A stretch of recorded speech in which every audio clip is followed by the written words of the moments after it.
Buen día a todos los seguidores de Proceso Digital y Departamento 19. Gracias por acompañarnos este mediodía. Estamos en este espacio en vivo. Tenemos el honor de tener en nuestra sala de redacción a la abogada Ruth Lafose. Como analista vamos a tratar de analizar un poco el contexto nacional, sobre todo en esta parte política que se está dando en los últimos días con el contexto de las elecciones primarias. Muchísimas gracias, abogada, por atender la invitación de Proceso Digital. Bienvenida. Muchas gracias a ustedes.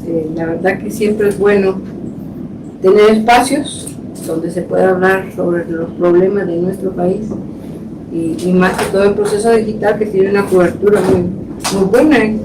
Las noticias salen de manera inmediata, así que creo que será muy provechosa. Sí, gracias, abogada. Desde antes de las elecciones primarias ya veníamos viendo un ambiente de tensión, un ambiente de incertidumbre, abogada, y ya con lo que pasó con el acontecimiento del 9 de marzo, pese a eso, pues se llevaron a cabo las elecciones y la ciudadanía mostró que se quiere vivir en civismo y en democracia, pero con todo lo que ha acontecido ya luego también del proceso electoral, ¿cómo ve usted el escenario? ¿Está siempre en riesgo la democracia, abogada? Mire, para iniciar, creo que el proceso electoral antes del 9 de marzo ya tenía muchísimos riesgos. Recordemos que el presupuesto fue a última hora que lo aprobaron, después de muchas presiones, tanto del Consejo Nacional como de la ciudadanía. Al final aprobaron un presupuesto que obviamente impactó muchísimo en que el Consejo Nacional Electoral no tuviera el suficiente tiempo como para poder lograr las licitaciones de los contratistas y toda la parte de planificación presupuestaria, pero al final de cuentas pudo lograrse. Pero ese punto, esa primera acción, esa primera del Congreso Nacional, porque el Congreso Nacional lo maneja una sola persona, es una dictadura partidaria a mi manera de ver, que controla un poder colegiado donde la oposición no cumple su función. Al final impactó en esa demora, y yo considero que es como los inicios de una conspiración, un sabotaje a que se realizara en las mejores formas de planificación del proceso electoral. Entonces, lo que pasó el 9 de marzo se concretizó esa conspiración, ese sabotaje, en el cual pretendieron, en zonas donde hay más carga electoral, impedir, esa es la verdad, impedir que la ciudadanía ejerciera ese derecho, que es un derecho inalienable, original e incuestionable, que nadie, el que lo violenta, no importa si son 6, 3, 200, 300 personas, no es asunto de porcentaje, es el hecho de haber violentado la estructura misma de donde se origina el poder público. Pero fíjese que también nos trajo muchísimas enseñanzas donde nos dice que la democracia puede ser atacada, ¿no? Acuérdese que la democracia es como vivir en libertad, y cuando se quiere atrapar y se quiere consolidar otro sistema político que no sea, se empieza con el autoritarismo, con la imposición, con la arbitrariedad, con las direcciones arbitrarias para no lograr que el proceso electoral pudiera llevarse a cabo. Pero al final de cuentas, fíjese que otra lección que aprendimos es que solo nosotros, los ciudadanos ejerciendo el voto, podemos lograr limitar el abuso de poder. Y ese acto de ir a votar de manera masiva, de estar de noche, de estar sin comer, que todos los parientes los esperamos, regresábamos, hasta que al final lo pudimos ejercer, nadie lo impidió. Entonces creo que esa es una lección que deben aprender las autoridades, de que no estamos dispuestos a perder nuestra democracia. Sí.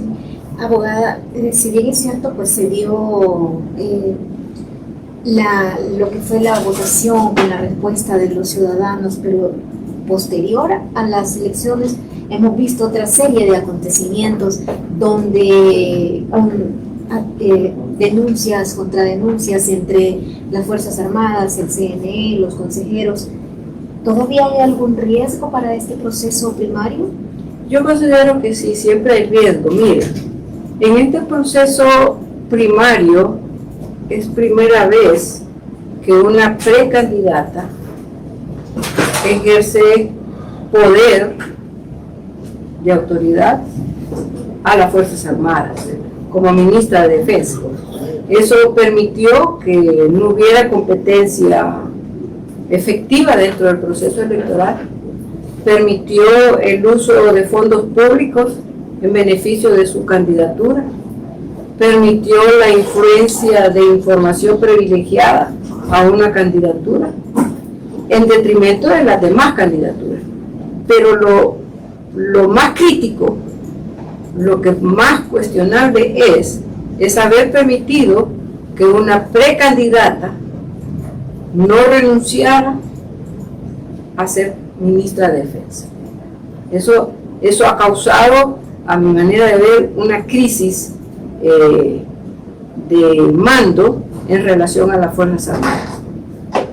En teoría se supone que las Fuerzas Armadas, de acuerdo a la Constitución, pasan al mando del Consejo Nacional Electoral. En teoría, pero en la práctica, la pregunta es, ¿hubo ese traspaso de mando? En la práctica hubo. Obviamente que es muy difícil creer que hubo en la práctica ese traspaso de mando cuando contamos o cuando se contó con una precandidata con privilegios y con el mando vertical sobre las Fuerzas Armadas, dejando a las Fuerzas Armadas de cumplir su función de cuidar, trasladar, transportar y todo el aspecto de seguridad del material del proceso electoral. Bajo ese esquema de abuso de autoridad, de ilegalidad inconstitucional, crea una politización de las Fuerzas Armadas para no cumplir su función como garante del proceso electoral y como garante de que fuéramos tranquilamente y con plena libertad a ejercer el voto en las primarias. ¿No tiene a su criterio entonces, abogada, ninguna excusa de las Fuerzas Armadas, como bien lo ha venido planteando el general Roosevelt, de que realmente ellos no fueron culpables, sino que el CNE? Y eso también nos trae a la actualidad lo que usted nos apuntaba, de que en la práctica no sabemos a ciencia cierta si se llegó a realizar ese traspaso de mando, porque hoy veíamos precisamente en la noticia de última hora que el general, la magistrada, la consejera del CNE, presidenta, decía que el general llegó y la agredió verbalmente, y una de las cosas que le dijo fue que ella no es su superior. Imagínense a lo que hemos llegado, ¿verdad? Mire, lo único que nos da a conocer es el abuso de autoridad de un jefe de las Fuerzas Armadas, imagínense, con evidente abuso de poder, con armas, ir a amedrentar a un civil, en este caso a la institucionalidad, porque no es la persona en sí misma como presidenta del Consejo Nacional Electoral, es la institución. Mire, a esta altura, si tuviéramos nosotros un fiscal general frente a ese abuso evidente, frente a ese delito,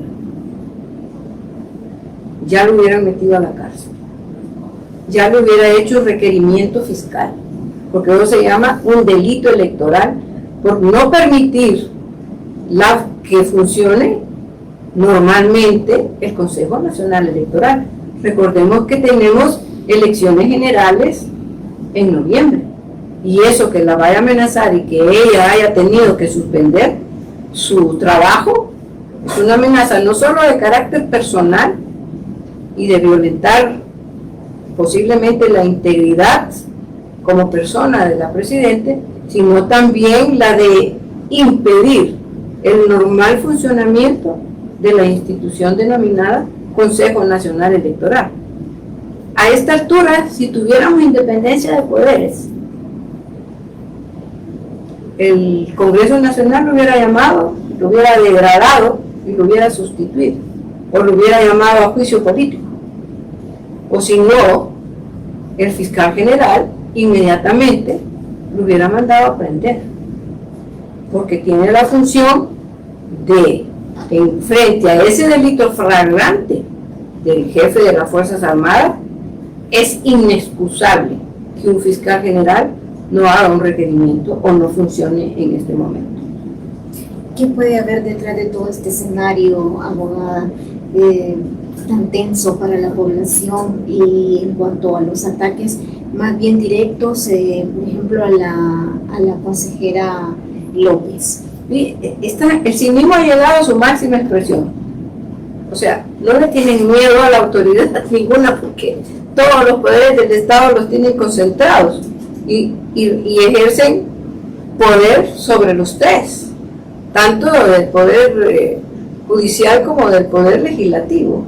En el camino se han demostrado muchísimas cosas, pero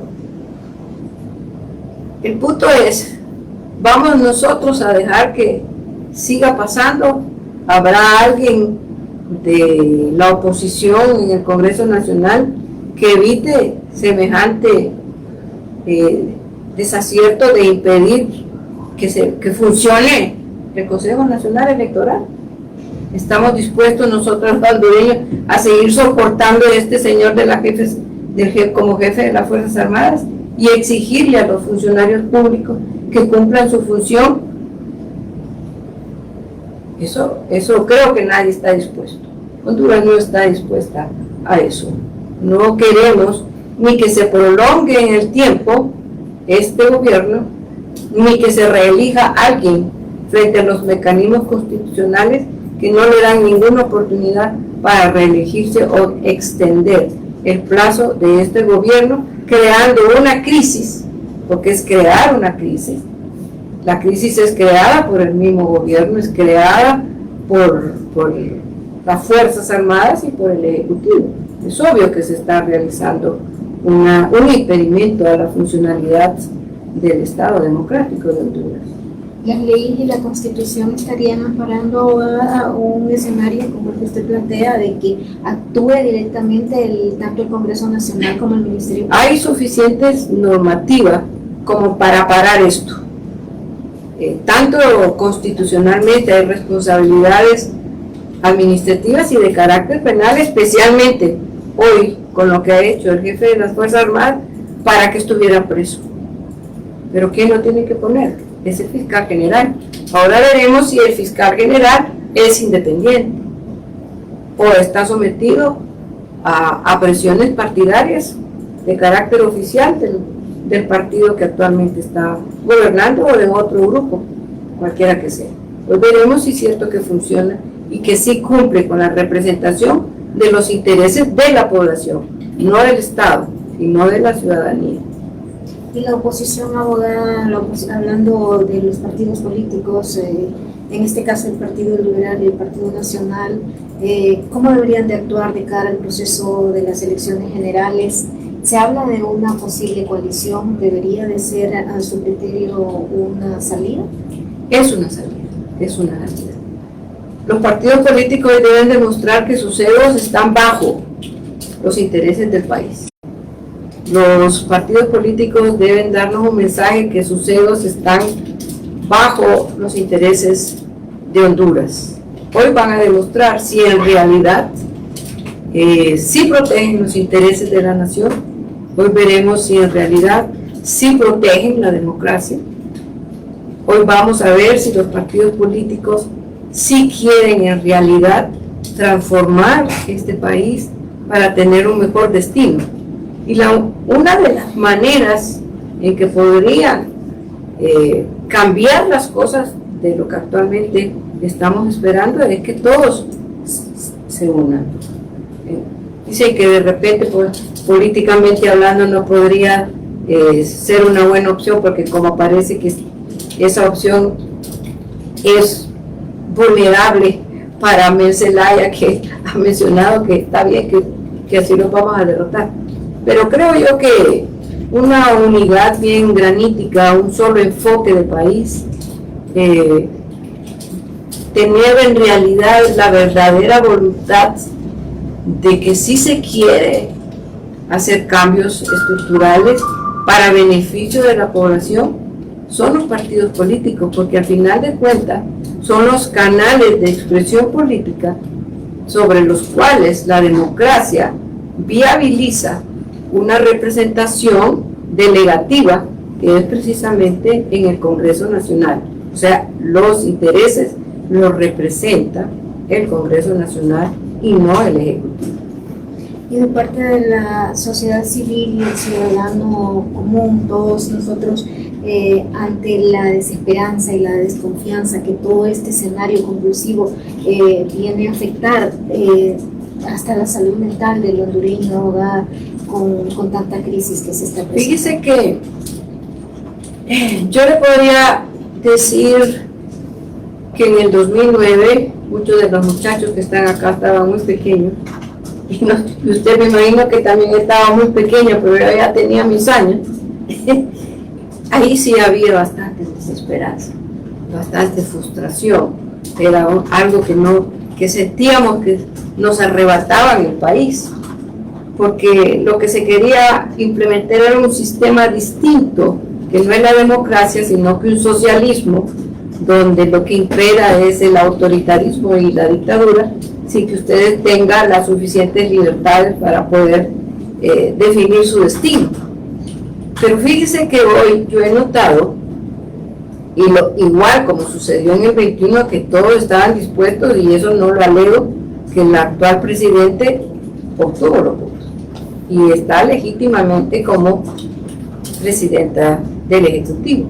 Pero mire, hoy el joven está súper informado y tiene muy claro el panorama del país y por quién debe votar y por quién no debe votar. O sea, tiene tanta información que puede descartar, por dar un ejemplo, no quiero más diputados reelegidos. Y la informática y la tecnología se lo permiten. Por dar un ejemplo, ¿no? Entonces, yo más bien veo muchísima fortaleza, no hay miedo, hay entereza, hay firmeza en la ciudadanía de querer defender nuestra patria, de querer defender nuestra democracia, de querer defender nuestra libertad, de querer defender que este espacio le pueda dar oportunidad a la persona que inclusive pueda pensar distinto a mí. Entonces todos estamos dispuestos a hacerlo, no tenemos miedo. Yo así lo siento, y a los muchachos con los que hablo a veces también están dispuestos a hacerlo, y lo vimos, obvio, lo vimos en el 9 de marzo, y es a eso a lo que sí tienen miedo. Por eso vemos todas estas reacciones, que ahora ni siquiera las reflexionan, son evidentes por miedo. Finalmente, entonces, hablando precisamente de esa valentía que tienen los jóvenes y del estar bien informados, ¿cómo deben enfocar entonces los políticos, en los cuales ya hay muy poca credibilidad, su campaña para las elecciones generales, sin que el pueblo hondureño renazca pues esa esperanza de querer ir a votar a las elecciones de noviembre? Ya está nacida, ya está, el 9 de marzo se demostró. Para mí es un buen principio y trae muchas esperanzas. Pero fíjense que eso le da la pauta y le da un mensaje a los políticos de que deben cambiar. O sea, el voto no se queda en el hecho de que queremos ir a votar porque queremos formar nuestro destino, queremos ser parte del futuro de nuestro país, sino que también le manda un mensaje a los políticos que sí necesitamos que cambien, y más a los políticos viejos que han tenido suficiente tiempo para hacerlo y no formar de que hace muchísimos años la demanda de salud y la demanda de educación, que es lo más elemental a esta altura de la vida, ya debe ser un problema que pudieron haber resuelto. Entonces, ese es un mensaje que lo tienen que tomar muy en serio para poder lograr que este sistema democrático se pueda sostener en el tiempo. ¿Hay esperanza entonces para mantener la democracia en este escenario convulso que se ha dado en los últimos días? Incluso se ha retomado la bulla esta de una constituyente. Sí. Mire, puede pasar dos cosas. Hay muchos escenarios, varios. Yo me los podría imaginar como hipotéticos. Crear una crisis como se pretenden, hasta ahora no lo ha podido lograr. O sea, estamos pacientes para que el proceso electoral lleguemos a la fecha y ejerzamos el voto. No ha podido exacerbarnos como para poder justificar destruir la Constitución, porque la constituyente no es otra cosa que destruirla. Mire, ninguna normativa constitucional en el mundo tiene una norma para autodestruirse. Ninguna. Es como que si usted naciera y tuviera después una norma como para obligarla a suicidarse. Es de sentido común, es contradictorio. La Constitución tiene formas, o la democracia tiene formas para evolucionar a través del proceso de reforma. Entonces, llamar a una constituyente no solo es inconstitucional, sino que va más allá de un abuso de poder del actual gobierno, que sería la única manera que lo ayudara y lo apoyara las Fuerzas Armadas con sus armas. Y eso no creo que se lo vamos a permitir. Si en 2009 no lo permitimos, ¿por qué se lo vamos a permitir hoy en el 2025? Muchísimas gracias, abogada, por habernos acompañado en este análisis de lo que es el contexto nacional y particularmente el contexto político que estamos viviendo en la actualidad. A todos los seguidores de Proceso Digital les agradecemos su atención y les invitamos a que esta y otras entrevistas puedan verlas a un solo clic en todas nuestras redes sociales. Muchísimas gracias.